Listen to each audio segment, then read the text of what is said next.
Hey Reddit, I never thought I'd be here sharing this, but here we go. My name's Cade, born and bred in the Windy City. I've always been the kind of guy who sees the glass half full, you know? It's this outlook that led me to meet Zaria, the most beautiful, vivacious woman I've ever known. I met her at a local Chicago jazz bar, and the moment I laid eyes on her, it felt like the universe was pointing at her and whispering, "That's the one for you." We hit it off immediately, and the rest, as they say, was history. We had our share of ups and downs, but we always felt like we were meant for each other. Our friends even called us the Dream Team.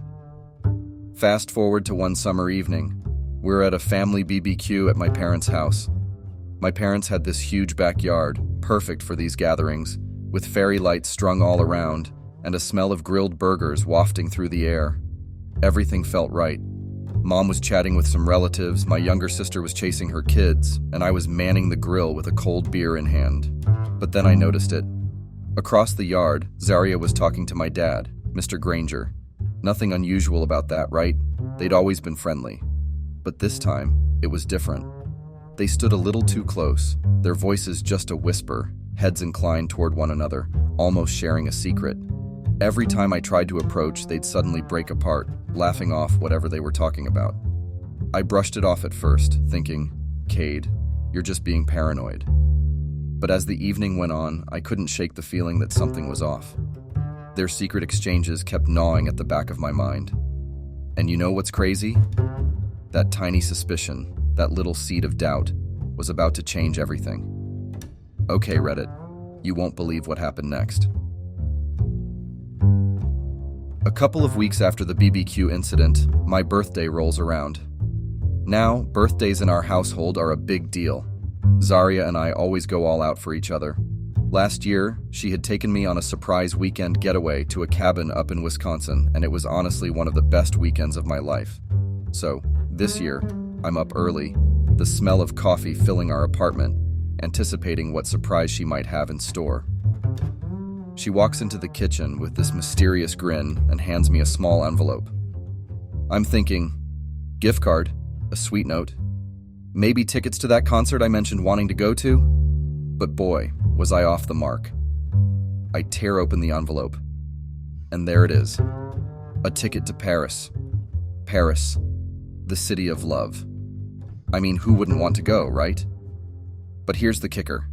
It's just one ticket, for me. Alone. My eyes dart up to meet hers, searching for an explanation. Zaria, sensing my confusion, quickly says, "Babe, you've been so stressed with work lately. I just thought you could use some alone time to relax and explore. Paris has so much art, history, and culture. You'll love it." Don't get me wrong, the idea of wandering around Paris, sipping on coffee at quaint cafes, and visiting all those iconic spots was enticing. But why alone? Why wouldn't she want to share this with me?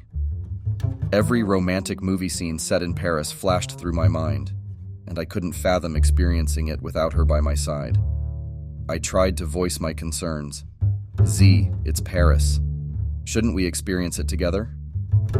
But she just brushed them aside, saying she had commitments she couldn't get out of, and she really wanted me to have this trip for myself. Reddit? I was torn.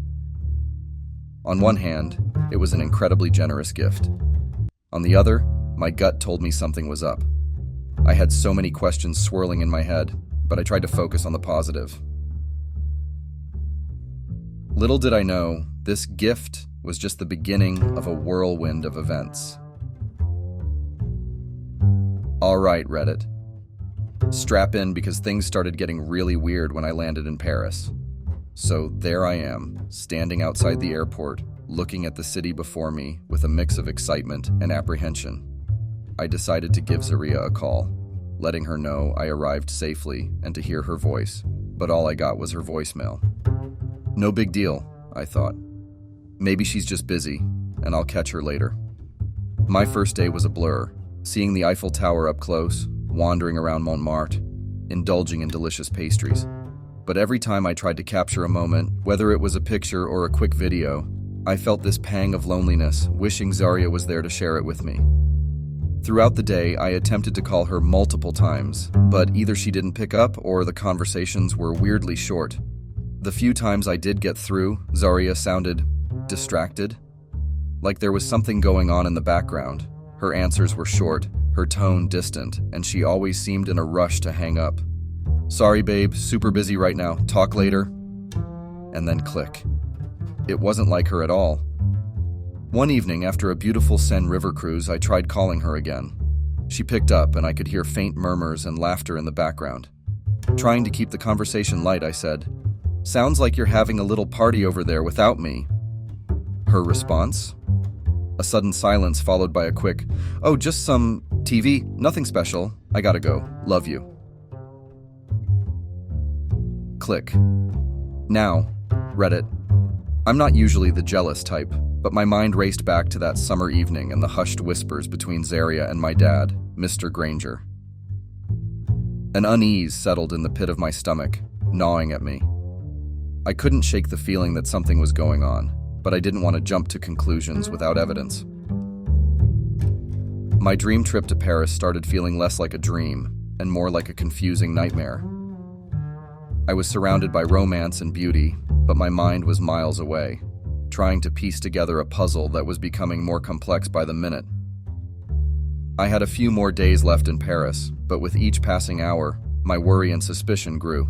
The city's charm couldn't distract me from the nagging thoughts plaguing my mind. On a whim, I thought, why not head back early and surprise Zaria? Maybe all these concerns were in my head, and seeing her would clear the air. So, without letting Zaria know, I changed my flight and found myself heading back to Chicago sooner than expected.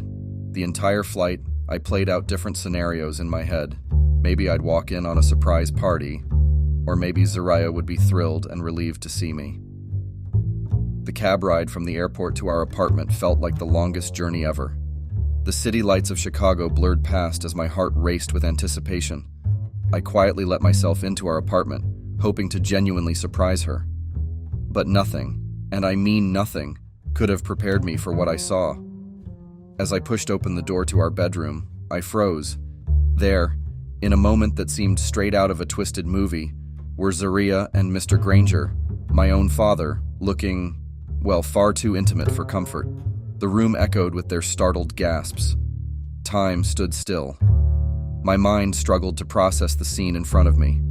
The love of my life and my father. It was a gut punch, a betrayal I'd never even considered. The weight of my earlier suspicions crashed down on me with a cruel clarity. Zaria scrambled to her feet, her face pale, her eyes wide with shock and fear. Mr. Granger, on the other hand, looked as if he'd been caught with his hand in the cookie jar, guilty but almost smug about it. All I could muster, my voice shaking, was, "How could you?" Before anyone could answer, I turned on my heels and left, the image of their betrayal seared into my memory. That night, Reddit, my world shattered into a million pieces, and I was left trying to figure out how and why it all went wrong. The morning after the horrendous discovery, I was a mess.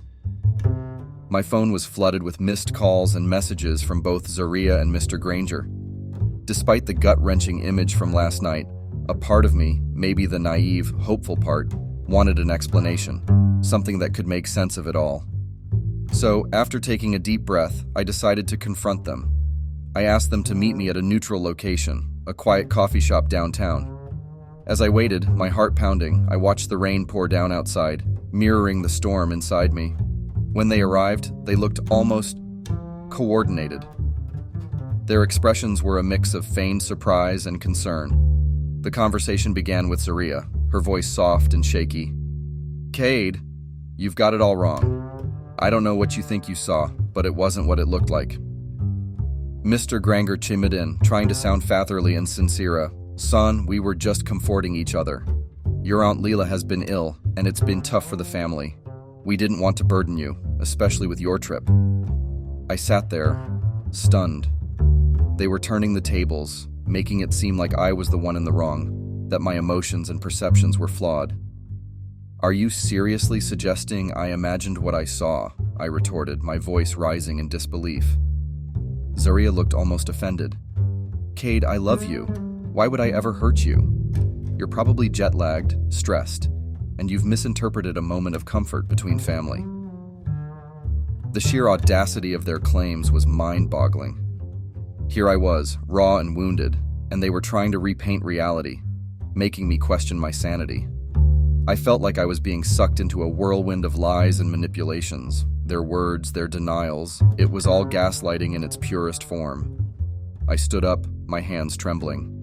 I don't know what game you two are playing, but I'm not going to be a pawn in it. With that, I left, the weight of their betrayal and deceit pressing down on me.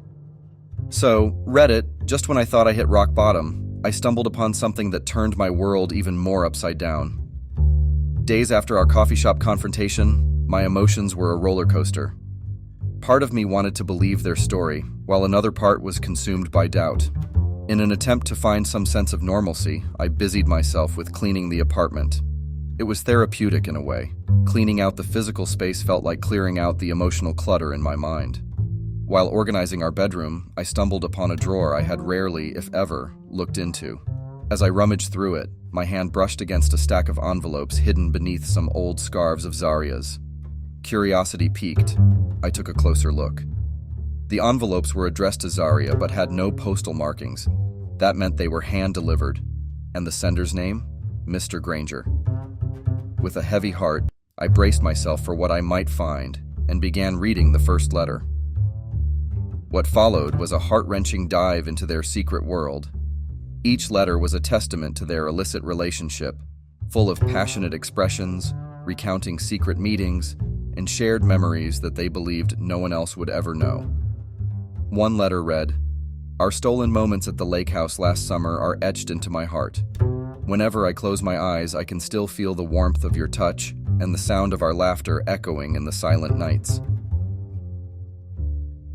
Another detailed plans for them to meet up when I was away on business trips, with Mr. Granger writing, "Every second without you feels like an eternity, counting down the days until I can see you again." The truth was glaringly clear, and any last strand of denial was ripped away. The pain was unbearable, a mix of anger, betrayal, and heartbreak. The very foundation of my marriage and relationship with my father crumbled in front of my eyes. That evening, sitting on the floor surrounded by those damning letters, I realized that the life I thought I knew was nothing but a facade. The challenge now was to confront them, with undeniable proof in hand. With the letters in hand, I waited for Zaria to return home. My heart raced as I heard her key turn in the lock. She walked in, her face lighting up in a smile, but that quickly faded as she caught the grim look on my face and saw the letters spread out on the table. "Cade," she started, her voice trembling, but I cut her off. "Did you ever plan on telling me?" I questioned, my voice cold and emotionless, though inside I was screaming. Zaria sank into a chair, her eyes darting to the letters. Tears began streaming down her face. I don't even know where to begin," she whispered. "You can start by telling me the truth," I snapped, my patience running thin. Taking a deep breath, she began, "It all started innocently. You were away so often for work, and I felt alone, and Mr. Granger, he was just there. He listened, and one thing led to another." I couldn't believe my ears. "So you're blaming this on me being away? On my job? The job that provided for us, for our home, our life?" "No, Cade," she sobbed. "I'm not blaming you. It's all on me. It's my mistake. I got lost, and before I realized, we were too deep into this." As much as I wanted to walk away, to shout, to scream, I found myself just sitting there, numb, trying to process her confession. Every word she uttered felt like a dagger to my heart. The woman I loved, my father, the betrayal, it was overwhelming. Rate it in that moment, I felt a whirlwind of emotions. Anger, betrayal, sadness, and confusion swirled inside me. The trust we had built over years had shattered in an instant. "I'm so sorry, Cade," she whispered, her voice choked with tears. But apologies felt hollow. Nothing could undo the hurt and the damage. That night, our home, once filled with laughter and love, was steeped in a deafening silence, punctuated only by the occasional sniffle or sigh. Hey Reddit, the saga continues, and I never imagined the revelations I'd uncover next. Needing some space and fresh perspective, I decided to visit my mother, Mrs. Granger, in New York. Maybe she could offer some insight or at the very least a comforting embrace. I booked a last-minute flight, and the next day I found myself amidst the bustling streets of the Big Apple. My mother lived in a quaint brownstone in Brooklyn. I hadn't informed her of my sudden visit, hoping the element of surprise would allow us some genuine bonding time.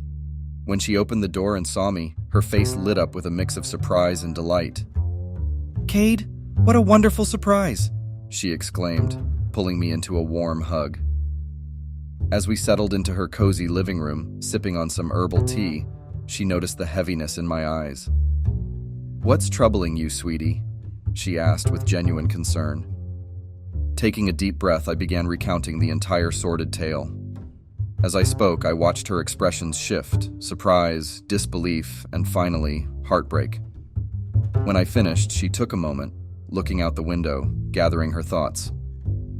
"Cade," she began softly, "I never wanted to admit it, even to myself.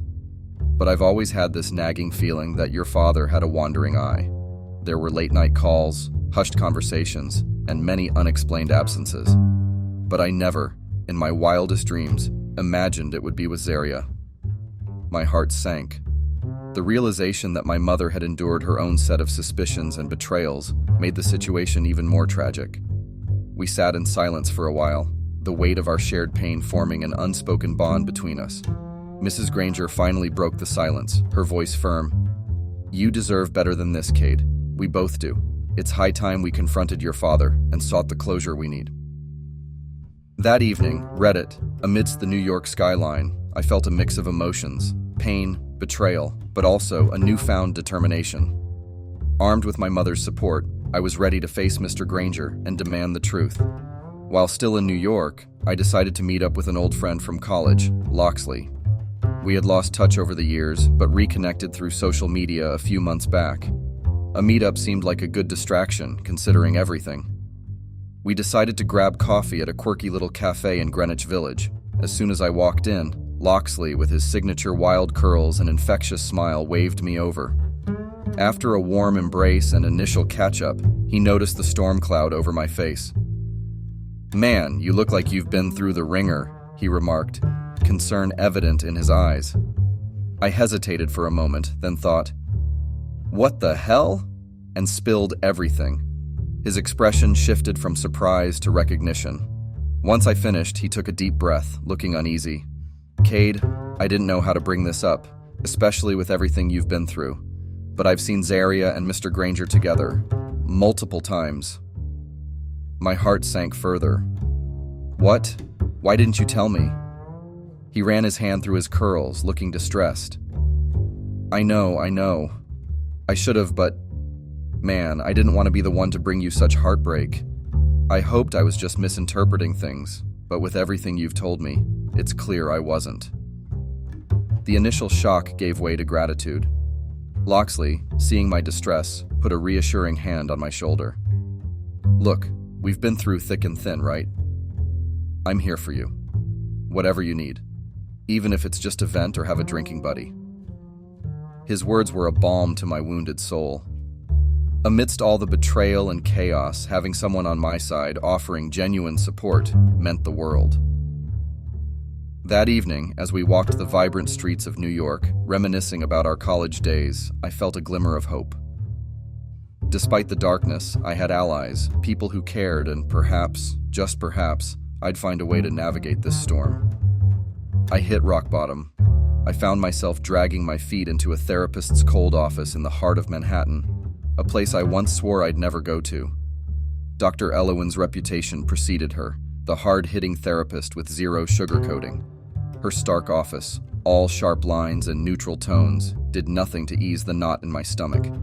She sat behind a sleek desk, her icy blue eyes sizing me up, a challenge in her gaze. "Speak," she commanded rather than asked. I spilled it all, raw and unfiltered. To my surprise, she didn't offer the comforting nods or the gentle, "I understand," I expected. Instead, she listened, her gaze never wavering, making me feel like a specimen under a microscope. Once my tale of betrayal was out, she leaned back, her expression inscrutable. Cade, life's brutal. People betray, but wallowing won't get you anywhere. I bristled. Easy for you to say. You're not the one being stabbed in the back. She leaned in, her voice firm. Then pull the knife out. Decide if Zarya and your father are worth the pain or if they're dead weight. Can you trust them again? If not, cut them off. It's survival. It was harsh, brutal, even. But amidst the sting of her words, I felt a spark of anger, a fiery determination. Maybe it was time to stop playing the victim and take control. By the end of our intense session, I stepped out into the Manhattan chaos feeling invigorated. Dr. Elowin's brutally honest words resonated. It's survival, and I was ready to fight. Reddit, confronting Zarya was a storm, but facing my father? That was a hurricane.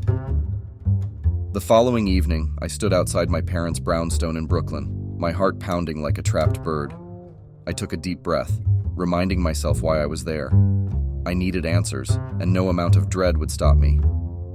The moment I walked in, the tension was palpable. Mr. Granger sat in the living room, whiskey in hand, while the TV played some forgotten news. He looked up, surprise evident in his eyes. "Cade, what are you—" "No pleasantries," I interrupted, my voice steely. "We need to talk." For a moment, there was a standoff. Then, with a heavy sigh, he switched off the TV. "Fine, let's get this over with." I wasted no time, throwing the letters I found onto the coffee table. "Explain." He glanced at the letters, his expression darkening. Then, shockingly, he chuckled. "Ah, so you've discovered our little secret." "Secret? Dad, you betrayed me. With my wife," I shouted, my anger boiling over. He took a long sip of his whiskey, then smirked. "It takes two, you know.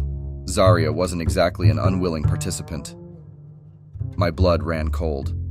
"Are you trying to put the blame on her?" He leaned forward, a sly grin on his face. "Cade, open your eyes. If she could do this with me, what's stopping her from doing it with anyone else? Maybe she already has." I reeled from his words, rage and hurt mixing in a toxic cocktail. "You're my father. How could you do this?" He shrugged, the epitome of indifference.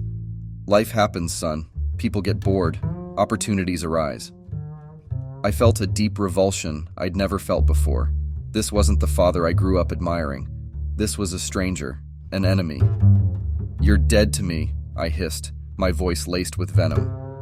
Without another word, I stormed out, leaving behind the shattered remains of a father-son bond that could never be mended. Hey, Reddit. I thought things couldn't get any more complicated, but the universe apparently had other plans. A few days after the confrontation with my father, I walked into the house we once called home to an unsettling silence. Usually, Zarya's presence filled the rooms, but now a cold emptiness gripped the space. On the dining table, amidst memories of shared meals and laughter, lay a single thick envelope with my name on it. My heart sank.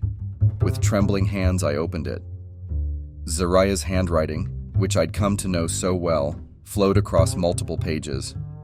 "Dear Cade, if you're reading this, it means I've left Chicago. Before you jump to conclusions or feel a fresh wave of anger, please hear me out. Our love story was real, Cade. The late-night talks, the laughter, the dreams we built together. None of it was a lie. But somewhere along the way, I lost myself. The loneliness when you were away, the vulnerability, and the twisted attention from your father. It all created a storm I couldn't navigate. I'm not saying this to justify what I did, but I hope it sheds some light on the why. I never meant to hurt you. I realize now that in trying to fill a void, I created a chasm between us that may never be bridged. And for that, I am truly, deeply sorry. You deserve happiness, love, and above all, trust. I've come to see that by staying, I might become a constant reminder of betrayal, pain, and broken promises. So I'm stepping away, giving you the space you need to heal, to rebuild. Please know that my love for you was, and always will be, genuine. Maybe one day when the wounds have faded, we can find a way to be in each other's lives, even if it's not in the way we once imagined. Wishing you peace and healing, Zarya. Tears blurred my vision as I finished reading. A cocktail of emotions surged through me. anger, pain, loss, and a heartbreaking longing for what we once had. The house, our memories, they all felt haunted now. With every step, echoes of our past taunted me. And as night fell, I sat amidst the deafening silence, clutching the letter, grappling with the magnitude of the loss. After reading Zaria's letter, I was a mess. I roamed the empty rooms of our home, the walls echoing her words and our shared memories. On a particularly sleepless night, I stumbled across her old phone while clearing out some of her belongings. The battery was still alive, and against my better judgment, I unlocked it. The latest messages were from a name I didn't recognize, Rune. "Hey beautiful, miss you already. Last night was magical, can't wait to see you again." My heart raced as I scrolled, each message more intimate than the last. They spoke of secret meetings, stolen moments, and memories I knew nothing about, memories that happened while we were still together. The weight of it all crashed down on me. I felt nauseated, a raw, jagged pain piercing through. First my father, and now this, Rune, some unknown man who shared secret moments with my wife while I was left in the dark. I tried to process it all. Was our entire marriage a sham? How many more betrayals would surface? How much more could I take before breaking entirely? I hurled the phone across the room, watching it shatter against the wall, much like the remnants of my faith in love. I felt robbed, not just of my trust, but of my ability to believe in genuine relationships. The wound from my father's betrayal was still fresh, and this new revelation felt like salt on it. Sinking to the floor, I let out a guttural scream, the pain, anger, and betrayal pouring out. The walls of our once happy home now felt like a prison, trapping me in a nightmare I couldn't escape from. After everything with Zaria and those soul-crushing revelations, Chicago became suffocating. Every alley, every diner, every park bench felt like it was mocking me with memories. The house, once filled with laughter and dreams, felt haunted. It became a constant reminder of my broken heart and the shattered illusions of love. I had to get out, so I sold it. The process was numbing, seeing strangers walk through, judging the remnants of my past, but it sold. And with a heavy heart, I packed what was left of my life. I'd heard of Asheville. It wasn't the cheerful allure of a small town that drew me in, but its promise of anonymity. I needed a place where no one knew my name, my story, or the weight of the baggage I carried. The first weeks were rough. I had this naive hope that a change of scenery would change everything inside me. But pain, it turns out, doesn't care about postcodes. Nights became a blur of insomnia and echoing silences. The house felt too big, too empty, the mountains too quiet, and the town too unfamiliar. I tried to blend in, took solitary walks, visited local bars where I'd often find myself staring into the amber depths of my drink, searching for answers that weren't there. The locals attempted to be friendly, but I mostly kept to myself. The less they knew, the fewer the chances of pitying looks or awkward conversations. Writing used to be my escape. Now every word felt forced, every sentence a reminder of the story I was trying to forget. So I stopped. Let the pages gather dust and the pen run dry.